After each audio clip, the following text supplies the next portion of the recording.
bring in our NBC News analyst, retired Army Colonel Jack Jacobs, Jeremy Bash, the former chief of staff at the Pentagon and the CIA, and retired U.S. Navy Admiral James Stavridis. Good morning to all of you. Good morning. We've got some military experts here, but Jeremy, let me start with you. And what I've been reading overnight from the military experts is that this was limited. It was on the lower end of what was available to the administration. So was it the right strike at the right time? Well, it was smart, Matt. It was well executed. It was a moral statement. And my view is that this missile salvo really now must be followed up with a diplomatic salvo, because as President Obama learned, and President Trump will also see, there is no military solution to this 6-year-old civil war. And we have a lot of equities there in Syria. We want to continue the fight against ISIS. And so we need to keep our powder dry to some extent. But we also need Assad out of there at the end of the day. Only diplomacy can do that. Admiral Stavridis, what do you think is the likely response? We've heard from Russia. It's been interpreted as somewhat muted in light of what has happened. What is Assad likely to do? He won't do anything. He'll take a deep breath and hope we don't strike again.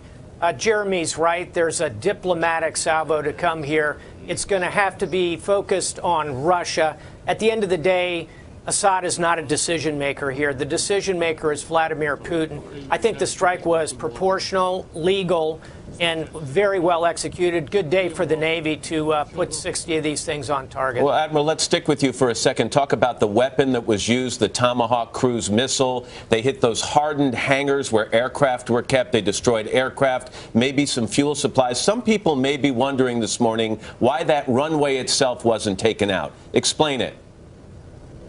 It's hard to take out a runway, Matt, because they can be very quickly repaired. You can crater them. We've got some bombs that the Air Force has that's particularly good at this. That's not a primary Tomahawk mission. The Tomahawk is a terrific weapon. You can fly it 1,000 miles, and it's so accurate, Matt, we can choose to fly it through the 49th Street door or the 50th Street door at 30 Rock.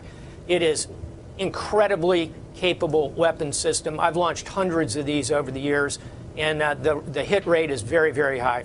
The next question, Colonel Jacobs, is now what? You hear that Russia has temporarily suspended this deconfliction agreement, something that makes it safer for both U.S. aircraft and Russian aircraft to operate in the skies over Syria.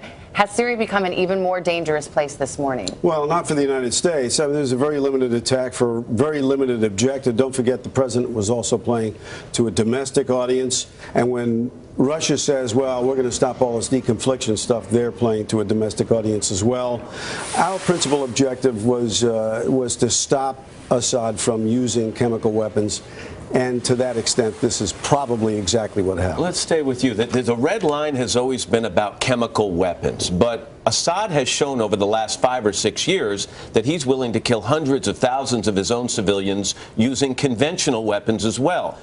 Do we send a message with this strike that we're reconsidering that line as well? No, I don't think so. I think the bifurcation is chemical weapons or no chemical weapons. Don't forget, 500,000 Syrians have been killed so far, probably more in this war. With conventional weapons, that is not going to stop. And we have not made any public commitment that we're going to do anything more than we've already done. The American people probably don't have the will to do it, and certainly Congress doesn't. Colonel Jacobs, Admiral Stavridis, and Jeremy Bash. Guys, thank you very much. Hello, Today fans. Thanks for checking out our YouTube channel. Subscribe by clicking that button down there and click on any of the videos over here to watch the latest interviews, show highlights, and digital exclusives.